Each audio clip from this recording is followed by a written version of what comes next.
First of all, thank you for being here and for your support of tonight's event. It's been a totally student-run event, and it's just such a pleasure to be part of it. And I was quite touched to be asked to close out the show tonight.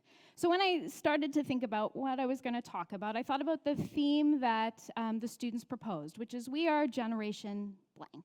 And I thought about what does that mean? And what are they asking? And really, I think it's a question of definition.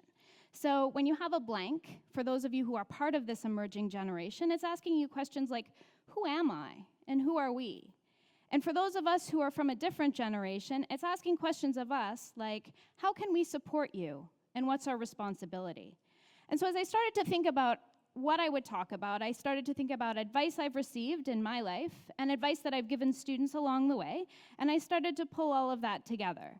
But the big idea that kept sitting with me was the fact that really, anybody from another generation or anybody even in your generation can't tell you how to fill in that blank, but we might be able to give you some ideas as to how to approach figuring out what fits in that blank.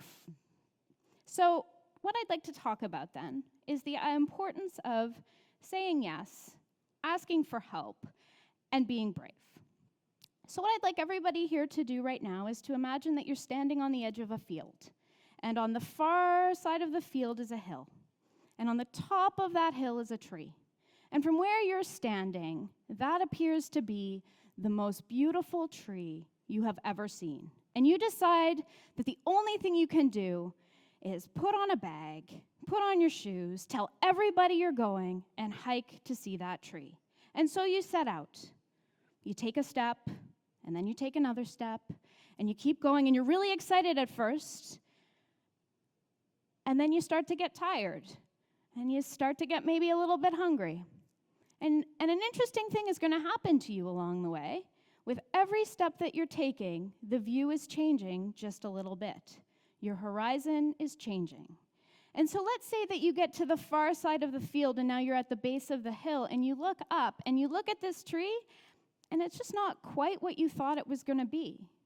And then you take a look over around the hill to a place that you couldn't see from where you started, and you can see a beach. And that's looking pretty interesting.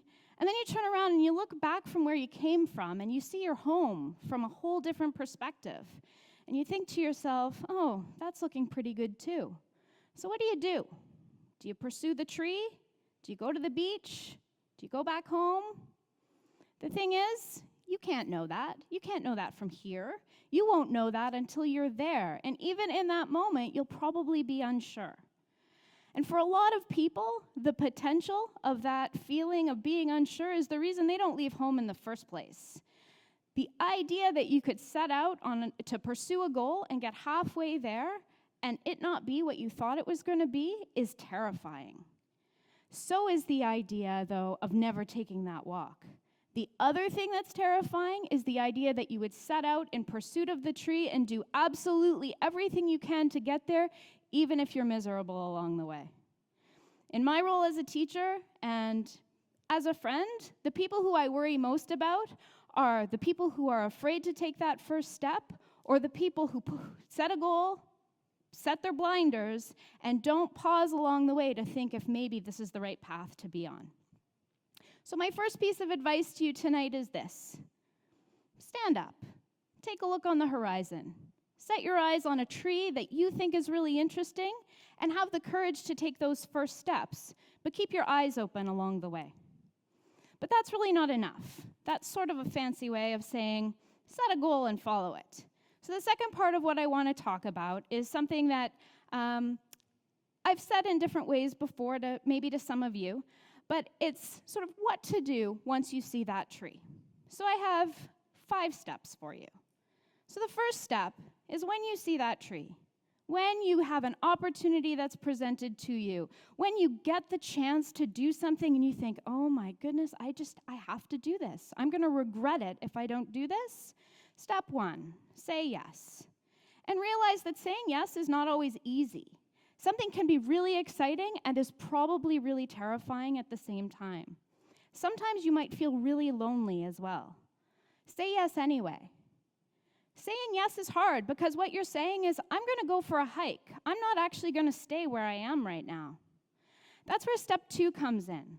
Step 2, immediately after you say yes, is build a team. Ask for help. Find people around you who can support you on this journey. It's one thing to be independent. It's another thing to think you can do something alone. Most of the independent people I know and you know do things because they have a really good support system. And here's the thing about your team. For every adventure you set on, for every tree in your horizon, your team's going to be different. Sometimes it will be family or friends, somebody older than you, somebody younger than you. Sometimes the person who comes and rises to be on your team, that's going to be a real surprise to you. And sometimes you're going to be disappointed that somebody can't be on your team at a certain point in your life. Accept the people who are there to help you. Step 3, work hard. Work really hard. And recognize that working hard is not always fun. Working hard sometimes looks like you at your computer screen at 1 a.m. and everyone else is asleep. Sometimes working hard is blisters on your feet. Sometimes working hard is a really difficult conversation or maybe not doing something as you thought you would. And sometimes it involves tears. Work hard anyway. And when you're working hard, think about what I would call the 20% rule. The first 20% of any project you take on is going to be really exciting because it's new, you're inspired, you're into it. The last 20% of any project you take on is going to be exciting because you're almost done. You've done all this work, you can see the end. What will define you is who you are and how you work between the 20 and 80 mark. And during that time, it will feel like you're going backwards sometimes. Sometimes you will feel like you're never going to get there, or maybe you should start again. Keep working anyway. Step 4, employ humility and grace. And this is a hard thing to do sometimes because when you're working this hard and nobody seems to be noticing it, sometimes it's really hard to stay humble and to be graceful about it. But I can all but assure you, nobody wants to hear you complain about how much work you have to do, and nobody wants to hear you brag about how much work you have to do in pursuit of a goal. Instead, try to be passionately enthusiastic and gracefully humble, and you will attract all the attention that you need. Step 5. You're going to get to the end of whatever your goal is. Maybe it's the tree, maybe it's the beach, maybe it's home, maybe it's something else. You're going to get there, and you should relish in that moment. And then you should think about how you got there and who got you there. Because chances are, the reason you made it there was because of step 2 and who was on your team. So step 5 is say thank you. Say thank you to those people and recognize that actually your biggest accomplishment in that whole journey may not be getting there, but having the respect of these people who are so important to you. So, to recap, my advice to you is this. Stand up. Look around in 360 degrees. Find a tree. If you don't see one, take a step, maybe 2. Your view will change, and eventually you will see something you want to pursue. When you see that goal, or when that goal comes to you, say yes. Build a team. Work hard. Employ humility and grace, and say thank you.